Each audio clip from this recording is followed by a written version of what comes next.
Rubilin, basta po dyan. How's your vacation? Yan. Naisipan ko lang mag-live habang pauwi. Kanina kasi traffic. And marami po kasi akong mga nakakausap na kapatid. And iba't iba yung mga problema na nilalapit nila sa akin. Mostly spiritual at saka relationship wise sa kanilang mga pamilya, ganun din sa interpersonal problem and then marami akong na-realize having heard sa mga problema ng mga kapatid. It's amazing how life napaka-complicated niya, and at the same time I cannot just say enjoyable kasi merong iba life for them is miserable, life for them is joyless. Hindi tayo pare-pareho ng pagtanggap sa buhay na meron tayo na binigay sa atin. And ganun din sa happiness. It seems that happiness is relative. It's all how you see life, yung buhay na binigay sa atin, paano mo rin siya na-appreciate, merong tao, meron siya ng lahat ng bagay, mayaman siya, makapangyarihan siya, sikat siya, pero hindi siya masaya. Wala sa kanya yung true happiness. He does not see any value dun sa kung ano yung meron siya. He's still missing, he's still longing for something. He doesn't see purpose in his life. Pero meron namang mga tao na wala naman sila ng maraming bagay. In fact, in society sila yung marginalized, sila yung mga kapos sa mga basic human need, pero makikita mo masaya sila. So it's relative talaga, yung happiness.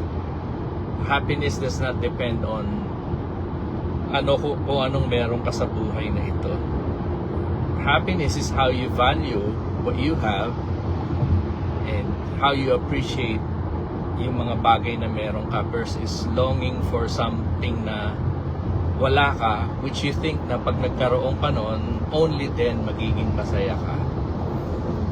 So, it's just a state of mind sa akin, what makes you happy? What makes you truly happy?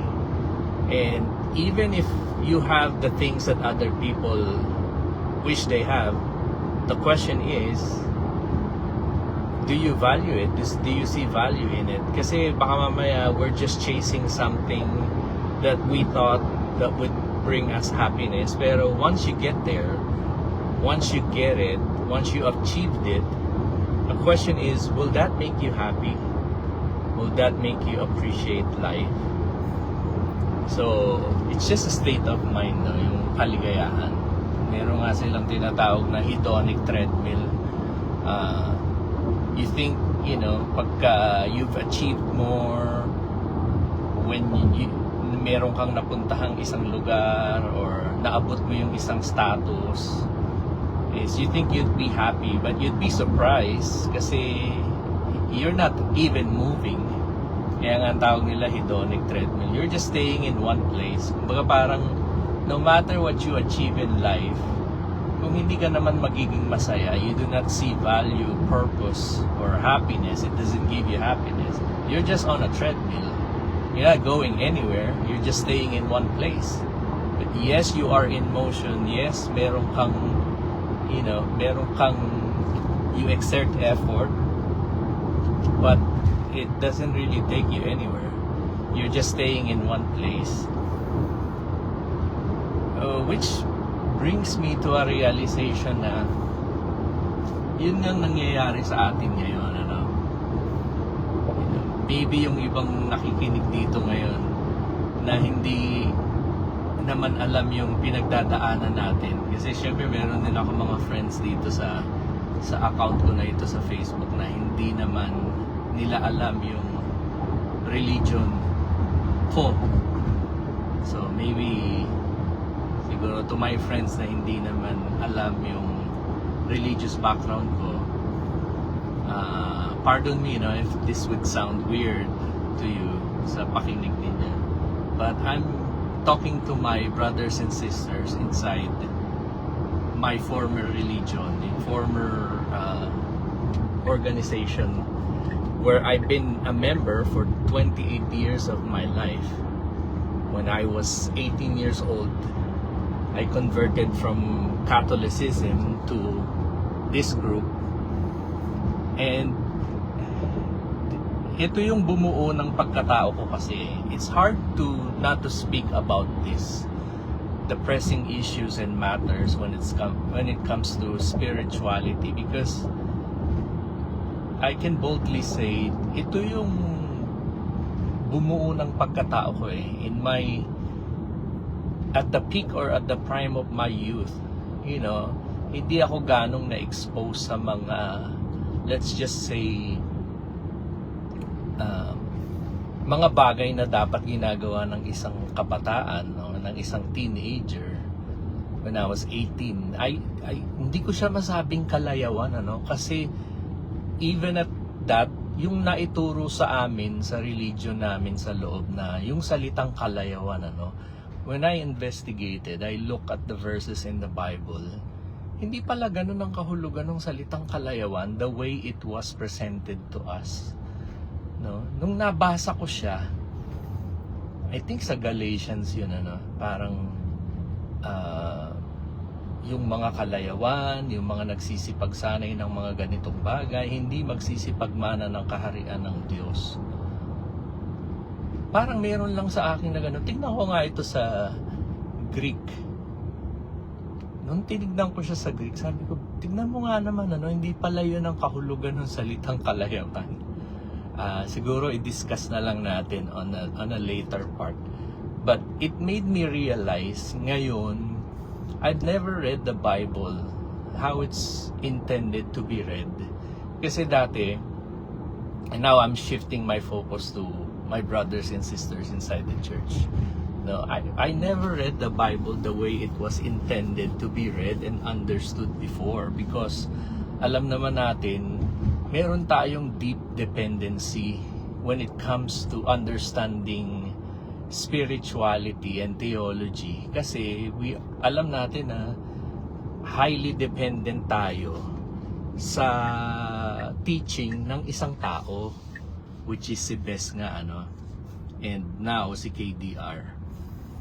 Having said that, hindi naman kasi fully na di-discuss talaga yung kung tawagin yung mga deep theology about the scripture, about the Bible. So it leaves everyone hungry. So parang spiritually hungry tayo. Ayan.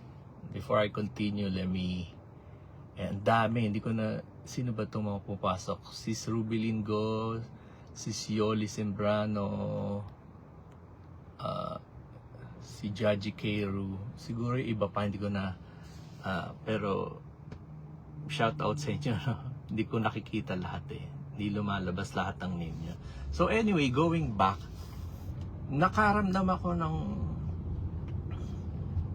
siguro kayo rin, nakaramdam ako ng spiritual hunger and thirst, na which is nakasulat naman sa Biblia, na darating ang panahon, sabi ng Diyos, magkakaroon ng kagutom at pagkauhaw sa lupain, hindi sa tinapay at tubig, kung hindi sa salita ng Diyos. And I think it is more evident ngayon sa panahon natin, wherein the population is explosive more than ever, more than any time in human history. Mas marami ngayon I think kung applicable then, it's more applicable now. Now, we have more than 8 billion people all over the world. meron talagang spiritual hunger. Merong hunger pagdating sa salita ng Diyos. At ako naramdaman ko yung kaya ngayon nga, I find myself, kahit nagda-drive, whenever inspiration strikes, parang pag may naiisip lang ako, marami kasi akong tanong na bakit ganito, bakit ganyan, especially sa mga parable ni Jesus Christ. And ganun din sa mga parang seemingly contradictory teaching sa Bible, especially pag pinagkumpara mo yung Old and New Testament, marami yan Yung faith ko nagtuturo sa akin na no, just need to read. Kasi sabi ni sino ba nagsabi nun? Sabi, isipin si Paul to Timothy. Isipin mo ang mga bagay na sinasabi ko sa iyo at liliwanagan ka ni Kristo. There is enlightenment in Christ. Kapag nakisama tayo kay Kristo, hindi pwedeng hindi tayo maliwanagan So, yun yung parang conviction ko, no? Parang, if I just hold on to Christ, Christ would reveal His light to us. And for the past days, yun ang nararamdaman ko. Yun nga, sinasabi ko, no? Na, minsan, kahit nagdadrive ako, I would read the Bible, bibuksan ko yung digital Bible. It's because I get caught up in the moment. Nasa CR, minsan kumakain, bago matulog. Never kong naramdaman yun in my 28 years in my life na I've never, been hungry sa salita ng Diyos. And at this time, the scripture is not giving me a feeling na parang, wag mong basahin yan, hindi sa'yo ang pagkaunawa, dapat may magpaliwanag sa'yong tao, dapat sugo ang magpapaliwanag niyan. Nawala yun And then I consult the scripture, parang how do I know na itong mga karunungang sinasabi sa Biblia is not based on my own understanding. Doon na nga papasok dyan yung eisegesis and exegesis and then cross-referencing in the Bible. Meron talaga siyang coherence Hindi siya nagtatalo-talo o naglalaban-laban. Walang contradiction sa Bible. If you just search for the answer, naniniwala ako, the scripture is guided by the Spirit of God. 8:17 of the book of Proverbs, it says, kung iniibig mo ang karunungan, iibigin ka ng karunungan. Dati kasi ang itinatak sa isip natin is, akong karunungan tumatahan sa kabaitan. Yung mababait lang ang makakaunawa ng salita ng Diyos. Sinong mabait? Yung mga mababait sa paningin ng Diyos. Kaya pagka may pumupukol ng criticism sa kinikilala nating sugo, yun ang babasahing talata na kahit anong sabihin ng ibang mga tao, kahit sabihin nila masamang tao, etc., kung hindi naman yun ang tingin ng Diyos, hindi mahalaga yun. Kasi kung masamang tao ang ating leader, hindi siya pauunawaan ng mga salita ng Diyos.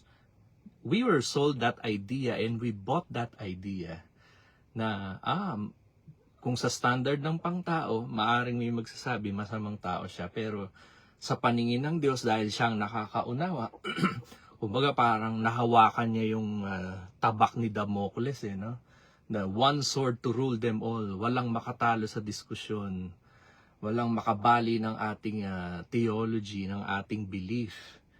Kaya yung reverence natin sa kanya is ganun na lang, napakataas. We almost put him to the pedestal. And later on ng kanyang buhay, we even regarded his voice as the voice of God.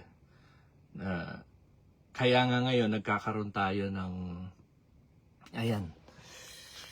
regard sa mga, Wency, Tol, Radroni, kamusta po sa inyong misis? Anyway, going back, kasi, mag-gym sana ako. Trying to get fit. So anyway, nandito na ako. But let me finish up, yun na nga, parang kasing, hindi ko ma-explain yung nararamdaman ko na, parang gusto kong may makausap, no? Parang gusto kong i-share yung mga nababasa ko. At the moment, I've never felt this so much happiness sa buhay ko ngayon na parang it's not because of money, it's not because of wealth. It's not because of what I have or what I've accomplished in life. Dumarating pala talaga sa buhay ng tao yung nakakaramdam ka ng kaligayahan dahil merong clarity o merong revelation na naiintindihan ka mula sa Biblia. And don't get me wrong, I'm not claiming any spiritual superiority over others. Yung kasing ganitong pakiramdam is available for everyone. I think everyone, kung magbabasa lang tayo ng, this is where I'm promoting, yung pinagdaraanan ko ngayon, experience ko ngayon na, if everyone would just pick up the Bible and read it for themselves, hindi natin kailangan ng sugo, hindi natin kailangan ng concordance. Just plainly lifting your Bible and reading it. Contextual reading, basahin mo siya ng buo, ng dire-diretso.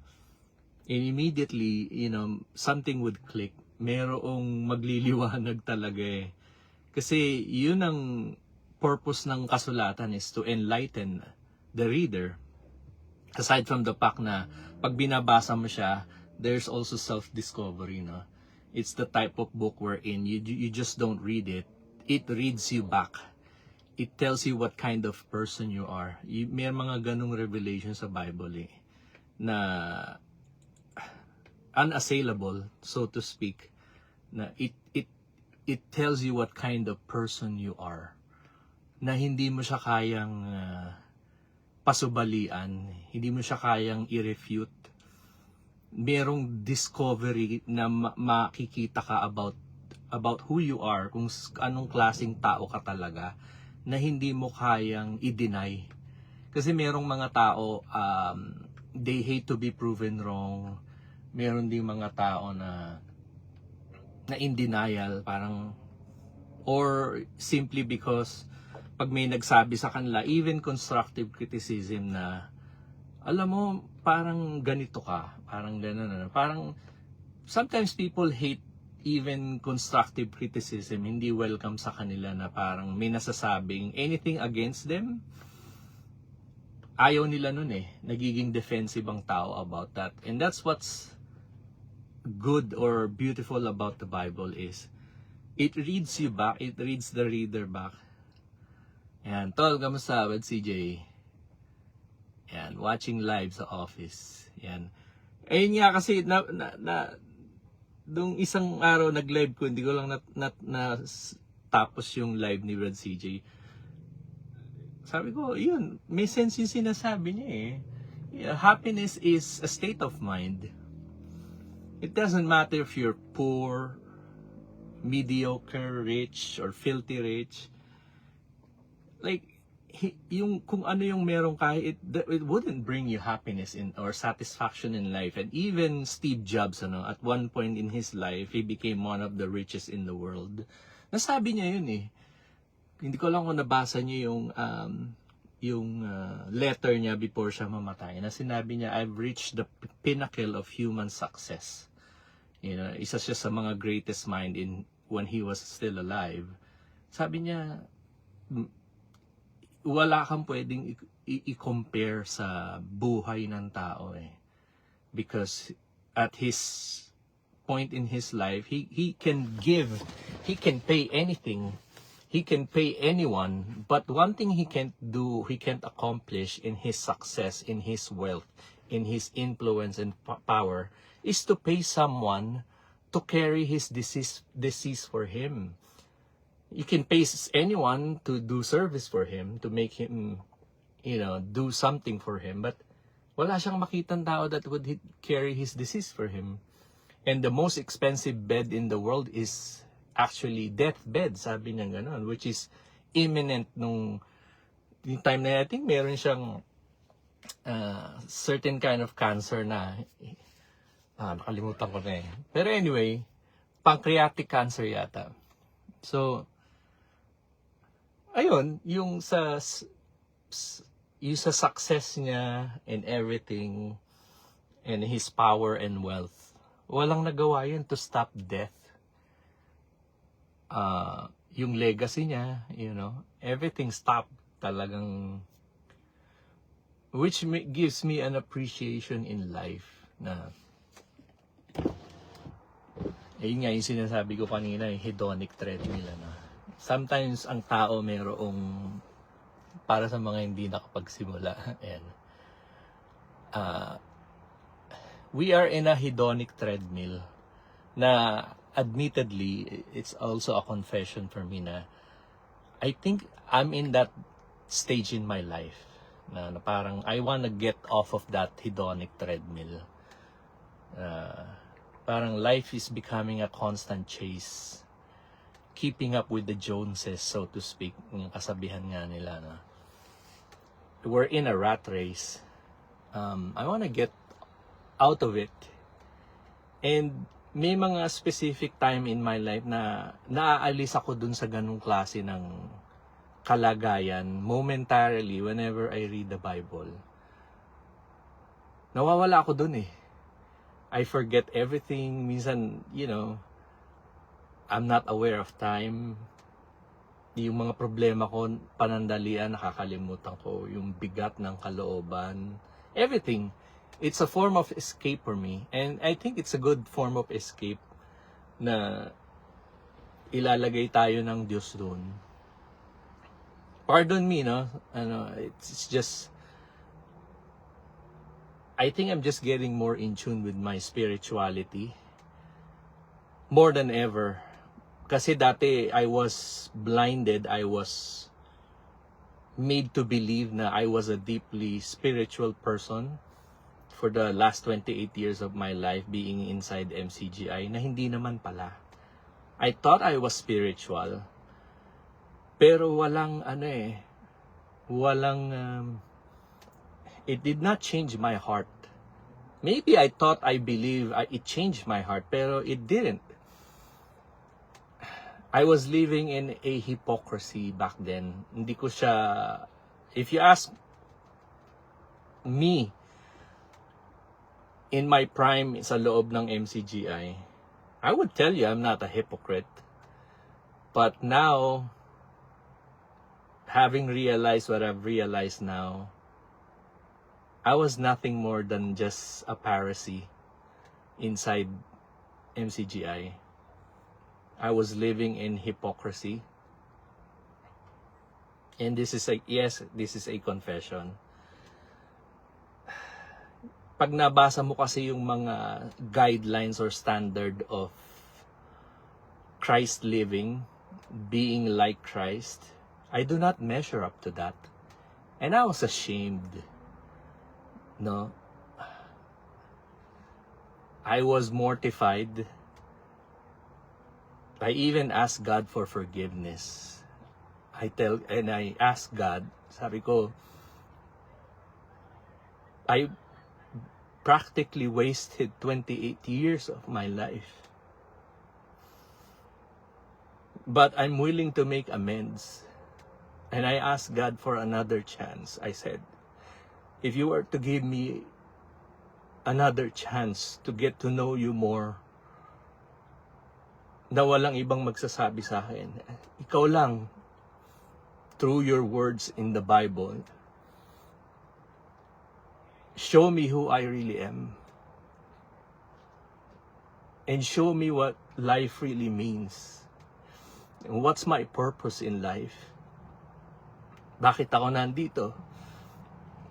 Bakit wala na ako ngayon sa dating pinaniniwalaan kong I thought that was the place where I can find you and I can be with you. Kasi yun yung sabi sa 1 Corinthians 1:9 eh. Ang Diyos ay tapat na tinawag tayo sa pakikisama sa kanyang anak. The goal is for us to have union with His Son, Jesus Christ. And for 28 years, I thought I found and I was with Christ. Maybe at one point, Christ leveled with me. He put up with my ignorance. He waited patiently for 28 years. He never let go of my hand. He just reassured me that, yes, I am here. Whenever you are willing and whenever you are ready, I will make myself known unto you. Yun nga yung sinasabi sa Biblia na hanggang mabadha sa inyo si Kristo. And I've never been so happy and I've never felt more free in my life. Nakawala ako dun sa spiritual bondage, spiritual cage that is MCGI. And the feeling is never more freeing. When I read a verse in the Bible, I believe I've never heard this before sa pagtuturo ni Bes, yung kung saan nandoon ang Espiritu ng Panginoon, nandoon ang Espiritu ng kalayaan. Sabi ko, wow, I can't believe I've never known this verse my whole life. Kasi Jesus Christ meant to set us free, not just from sins, doon sa mga, kung tawagin ni Pablo, yung mga utos ng tao, tradisyon ng tao, mga aral ng tao na umaalipin even at the time of Paul. Yan. Sabi ni Brad CJ, exactly, we were living in hypocrisy wrapped in the illusion of holiness. Yes, that is so true.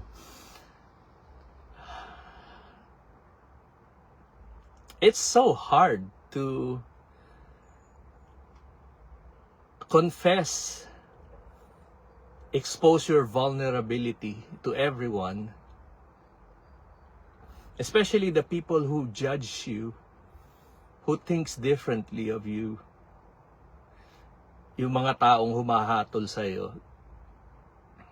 It's very hard to expose your weakness, but this is the risk I am taking because I know na to speak the truth is to shed light for those who would benefit from it. Christ died for it. Nung nasa hukuman siya ni Pilato, ang sabi niya, I came here to bear witness to the truth. And it cost him his life.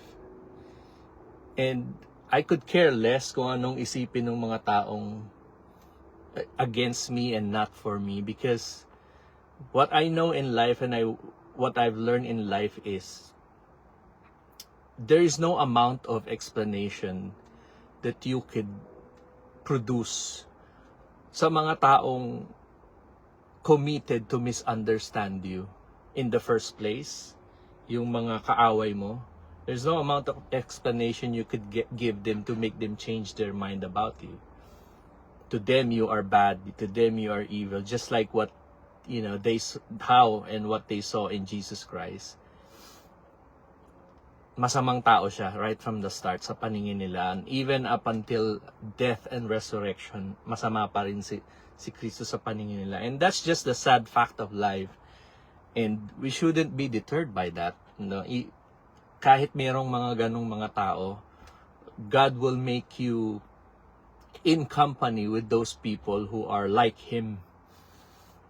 Ipakikisama tayo ng Diyos sa Kanyang anak at doon sa mga taong katulad ng Kanyang mga anak. And I'm so happy because when I was 21, I went here, United States. And right now, in a few months, I'll be 47. Malungkot kami ng asawa ko kasi the community that we belong to, wala naman kasi kaming kaibigan eh. Sa labas, sa trabaho, wala kami nun eh. Our community is the church, MCGI. When we left MCGI September last year, that community has been cut off. We were severed from that community. Wala na kaming kaibigan dito. And I was sad kasi kung alam natin yung hierarchy of needs ni Abraham Maslow, isang mahalagang piece yan ng pyramid, yung sense of community or belongingness. Nawala yun . But right now, I'm happy. Since September, God replaced all those people na nawala sa amin with true ones, yung mga totoong kapatid, mga totoong kaibigan. Yan.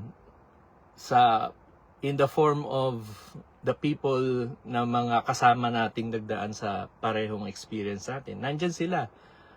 And I can't thank God enough sa inyong lahat na mga kapatid. And I really see our group as a therapeutic support group. And I'm thankful for the kindness that you're showing each and every one. The moral, the spiritual support.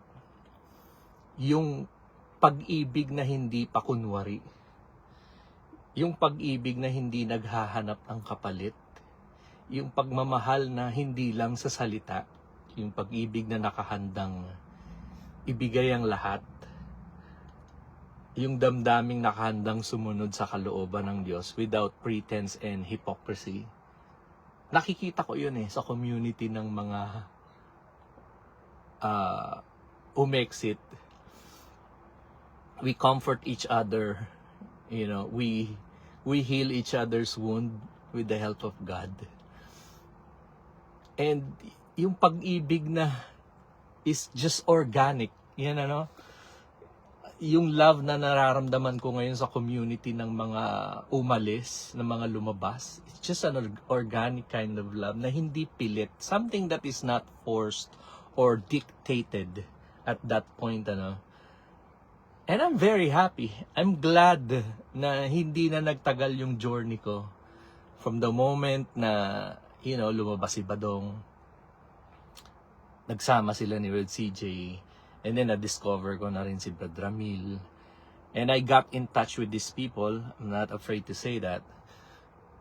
I'm discussing ideas, theology, and then proving it for myself.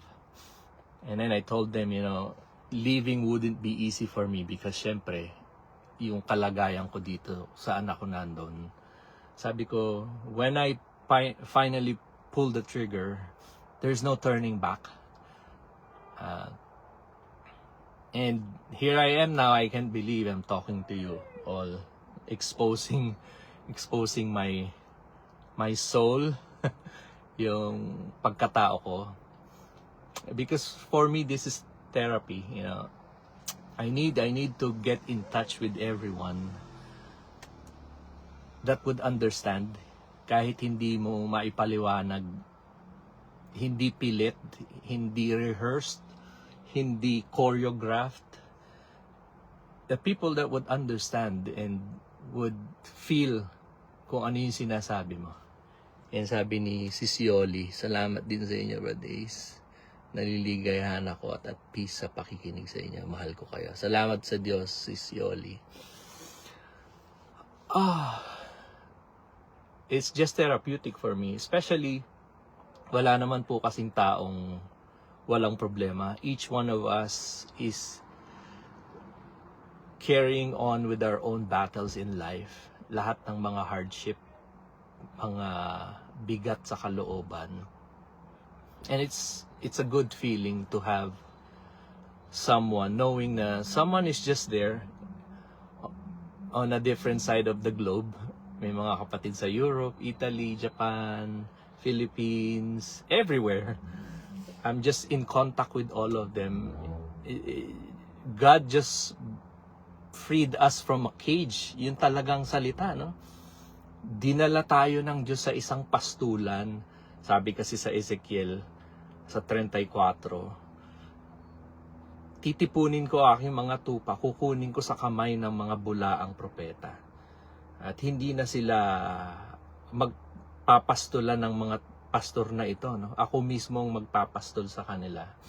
Dadaling ko sila sa isang pastulan kung saan siya ang mga ngalaga And it's a very freeing feeling na finally, napunta na tayo sa kamay ng ating isang pastor, yung sinasabi sa Juan Gis. At never again be enslaved to a system or an idea wherein ang itinatanyag ay tao. Mapasailalim uli tayo ng control ng isang tao, ng isang ideya o ng isang sistema. And I urge each and every one of you na huwag na tayong magpaalipin uli sa ganong klase. You might be in a journey in your life wherein you're seeking for another group for us to attend. Don't rush healing, mga kapatid. Just take each day, take a deep breath. Kasi minsan dyan tayo na parang kumbaga sa isang heartbroken relationship, we want to easily bounce back from the pain. So naghahanap agad tayo ng immediate relationship. Sometimes hindi healthy yung ganun eh. We just need to take it easy. Yan, sabi ni Brad Wensi, kala ko dati ako lang nakakaramdam at nakakapansin ng ganito. Kala ko nga dati mali decision ko. Usap ko at napanood ko mga Exeters validated lahat. Same lang o pare-pareho tayo nararamdaman. At halos lahat doon pinasama. Masakit yung mga nagsasabi, mga bagong loblob lang, di nila naiisip mga sakripisyo natin. That's correct. And I got to a point in my life, mga kapatid, na parang, Brad CJ, I have to give Brad CJ credit to this, na parang, he's right. We have to move on. Yes, the pain is there. Yes, the pain hasn't healed yet. Pero at some point in our life, the reason why we left a highly manipulative group is for us to move on with our life.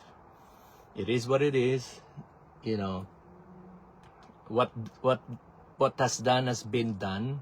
We cannot undo something that's already been done. The question is, what do we do with our remaining years and remaining life na ibibigay sa atin ng Diyos?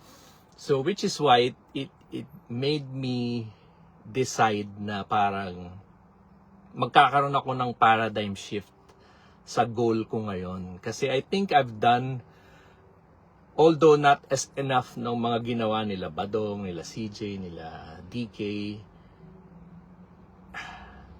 I think they've done enough. And I think I've already done enough. I'm taking a little bit of shift. Baga, mag-change gear ako ngayon at this point in my life na I want to devote the remaining years of my life spending it with the people who values me, who see the value in my company. I want to devote my time with them. And that includes all of you, mga kapatid, na nakakaunawa sa advocacy na meron tayo. It includes all of you. Right now, I just want to devote my energy and my focus not in debunking yung mga maling aral. It's part of it. I'm not saying it's not. It would be part of it. It would be a great, big part of it. But mainly, the focus would be on not pointing out the wrong, but what is the right one. Di ba? Para ang nangyayari kasi is, yes, we identified who the Pharisees are. Yes, we identified kung sino yung mga bulaan, yung mga lobo, yung mga aso. But then again, are we really going to a path wherein we have to know the truth?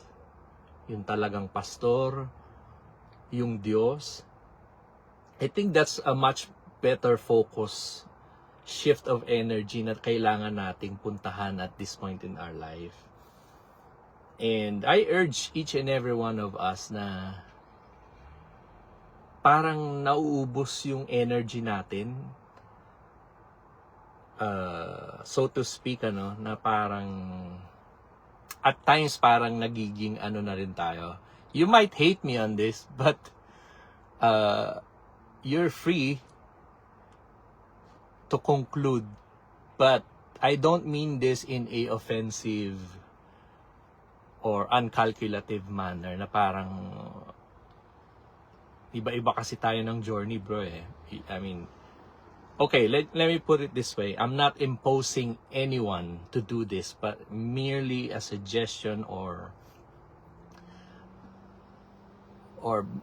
a personal statement na parang, as for me, hindi ko sinasaklawan yung iba.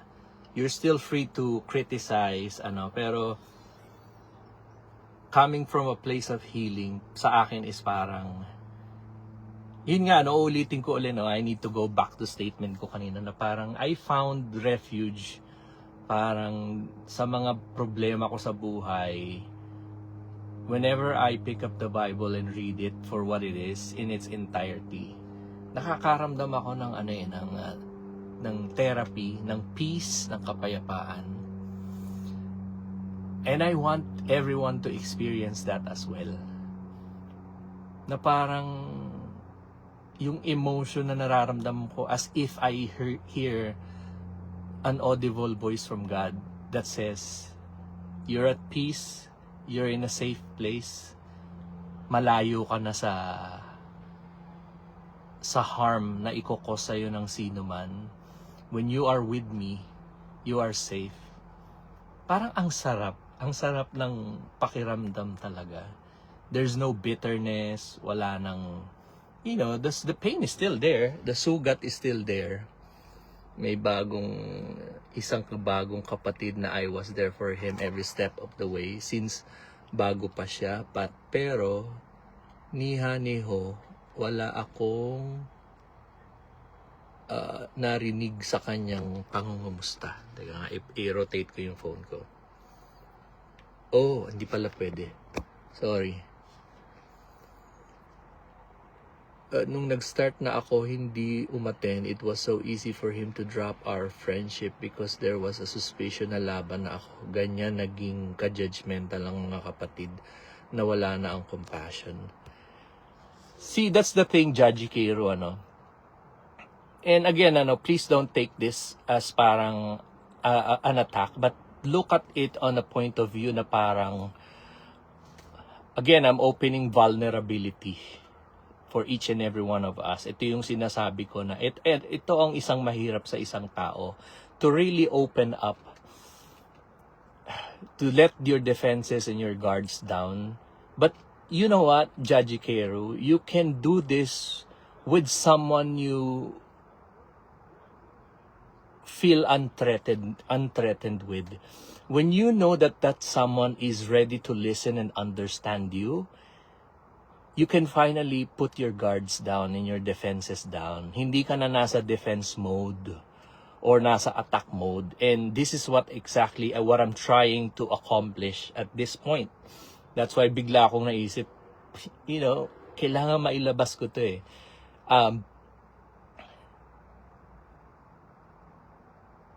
Minsan, here it is, I'm gonna try my best to verbalize this.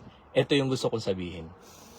Minsan, we attack someone and we make them understand, hey, ganito ka, ganyan ka. Let's just say, take a case in point dyan sa MCGI. Mga hypocrite kayo, mga wala kayong pag-ibig. Parang kinat off nyo kami, hindi nyo kami inunawa, hinatulan nyo agad kami. But, you know what, Judge Kero, minsan, sometimes meron tayong a little bit of that. Would you believe that? And here's the hard part. Sometimes meron tayong hypocrisy, be it hidden or in denial. When we are committing the same errors or mistake we see or we fault in others, that makes us hypocrites. It's hard to hear, but it's the truth. That's why Jesus, I really see Jesus as an exemplar of everything. hindi mo pwedeng i-fault si Kristo about anything at all. Pinakita niya ang mabuting halimbawa, kaya nga nagkatawang tao ang Diyos eh. Nag-anyong alipin, nakitulad sa mga tao. So finally, yung religious performances in the past, itatama na ng Diyos yun eh. Magkakaroon na ngayon tayo ng padrono, ng pattern. Finally, someone who would understand us because He take a form of man para hindi natin masabi na God is unreachable for us. You know, nakasama siya ng mga first century Christians and even non-disciples, nakasama siya. This finally for us to get a glimpse of what God or being godly or what holiness really means para sa ating mga tao. And that is why it's very hard for me to put it into words right now na parang gano'n minsan we attack kasi parang it's a war, it's a verbal war na sasabihan natin yung mga nasa loob, aatakihin naman tayo ng mga nasa loob. It's a never-ending war. When does it stop?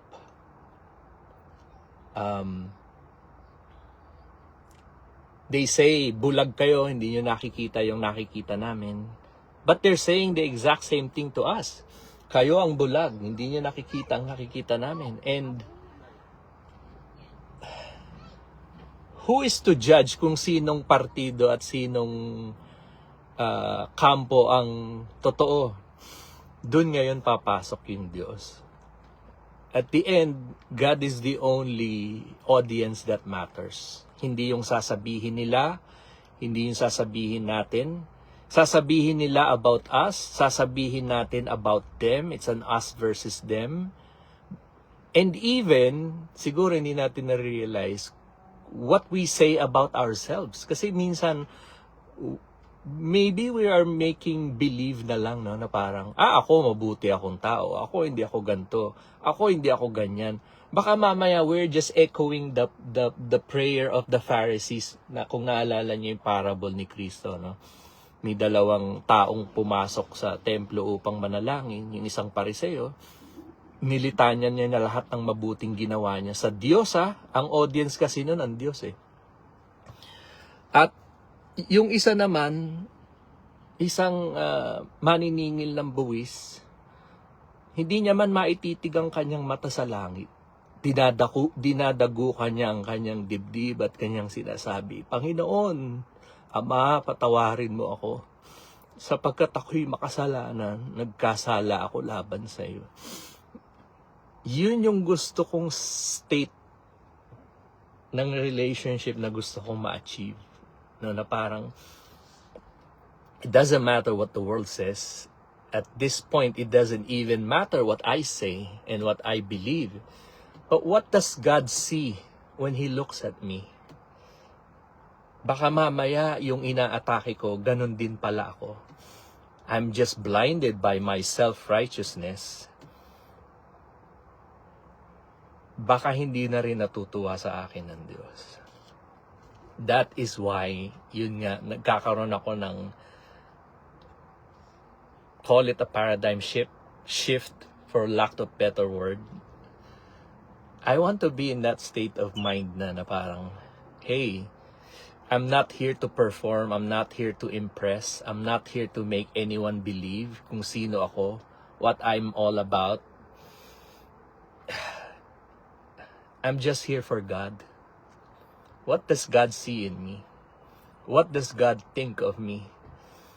Kapag wala na akong kasama, in my own private room, when I go inside of my heart, what does God say about me? When the noise is over, yung mga sinasabi ng tao, and even yung sinasabi ng puso natin, having realized what God said na ang puso ay masama at totoong magdaraya, sinong makakaalam?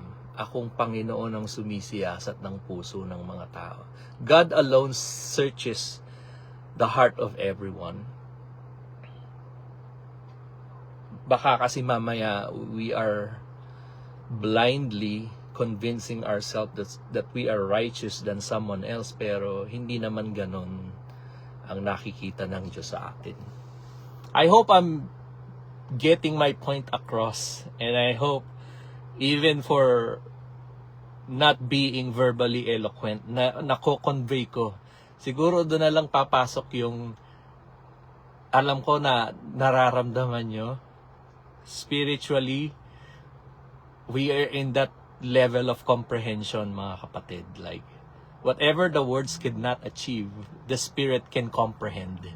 Kaya siguro nasabi talaga sa Biblia na meron tayong mga panalangin at hibik na hindi maisa-isay ng ating mga labi na ipinamamagitan ng Espiritu Santo. That's exactly what I'm trying to accomplish here, is to get my point across. You know, finally, to live a life wherein I can mirror what Christ really is nung nagkatawang tao siya. Kasi, and I'm gonna say it now, no? Kasi gusto ko nang pumasok dun sa loob nun. gusto ko nang mag-gym. So, my point is, nung binabasa ko kasi yung tungkol kay Kristo, parang mayroong voice na umatake sa akin, nagsasabi na, wala ka pa dyan hindi mo pa nga naaabot yung level na yan Parang, oops, sabi ko parang, teka lang. Di ba, parang yun nga yung sinasabi ko sa inyo na moment na parang, the Bible is unlike any other book before and up until now. It's the type of book wherein the reader gets read back by the book itself.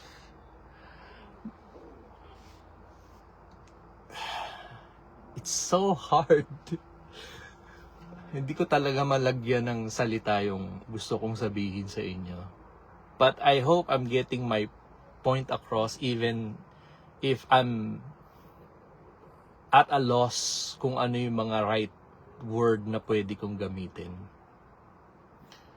Finally, what I'm saying is, now na nakawala na tayo sa isang kulungan,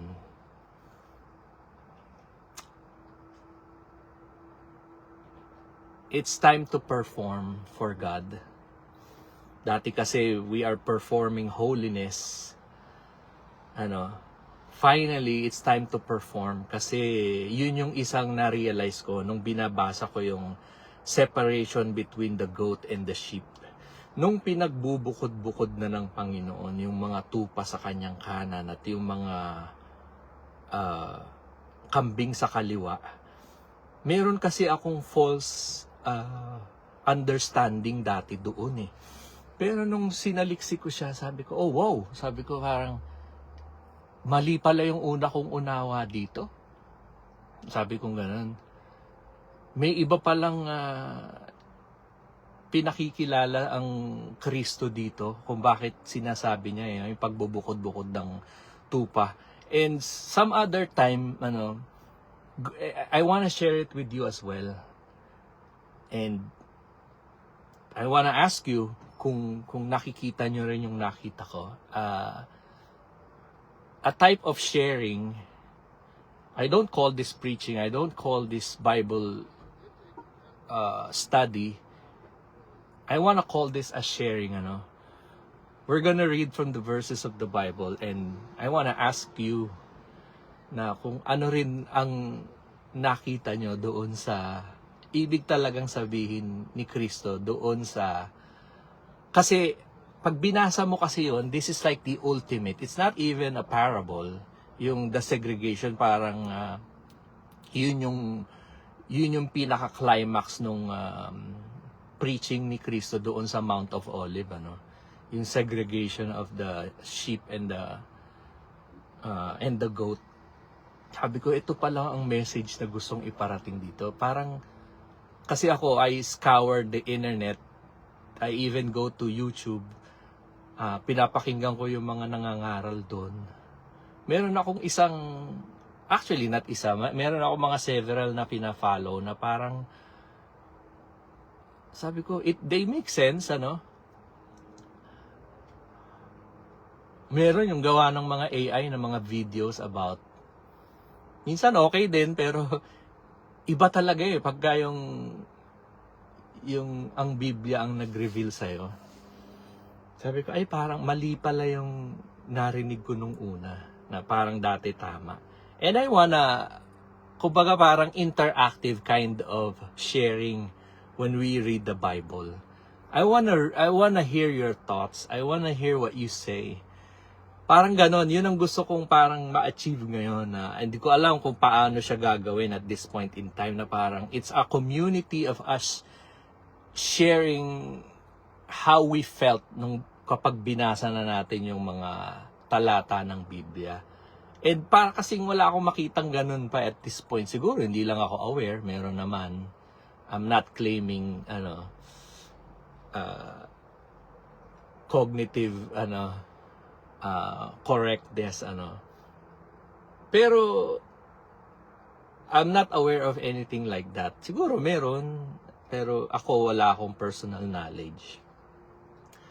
So anyway, before I end this, parang yun ang gusto ko sanang sa mga 20 na nandito, yung ibang mga makikinig mamaya, is parang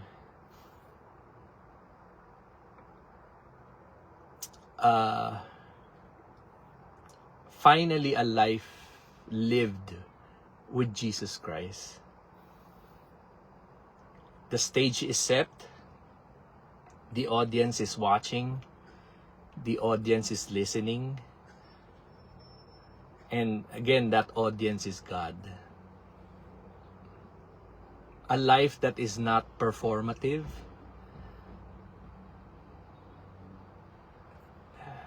Kasi sa psychology, merong tinatawag silang 3 self, tatlong self. Sabi nila yung isang pagkatao, I forgot the terminology. Yung isang pagkatao is the life you show others, or the version of yourself that you show others. Yung isa naman, the life that is kung sino ka. Nakalimutan ko na isa eh. Sorry, Pero yung isa, yung kung sino ka pag wala nang nakakakita and wala nang tao. And the psychology says, yun talaga ang true self. Pagka wala nang nakakakita, o wala nang nakapaligid sa'yo, yung mga actuations mo, yung ugali mo, yung way of thinking mo and everything, sino ka talaga pagka wala ka nang kasama, mag-isa ka na lang. Psychology says that is your true self. Parang ina-align ko lang, parang ngayon, parang that's the only time na, Diyos lang ang nakakakita nun eh. Pag wala there's no audience around you. But the real audience and the only audience that matters is God. Sino tayo sa paningin ng Diyos? Yun sana yung gusto kong maihatid sa inyo lahat. And I thank God for each and every one of you. A community that is founded in love, trust, and understanding. This kind of community, hindi mo ito mabibili ng pere. Hindi mo rin ito kayang impluwensyahan. The fact na mayroong taong nakikinig sa'yo, is willing to spend their time, share their part of their life with you, says a lot. And I truly value each and every one of you na nandito ngayon, nakikinig. For sharing your time in your busy lives, says a lot. The stage is set. Yun nga sabi ko, God as the audience is waiting for us. It's time for us to perform. Kung paano yan, at kung kailan, God help us kung kailan natin yan ma-achieve. Pero, ayun, teka lang mag-ready lang ako. So parang, ang gusto ko sabihin for my words is, God help us.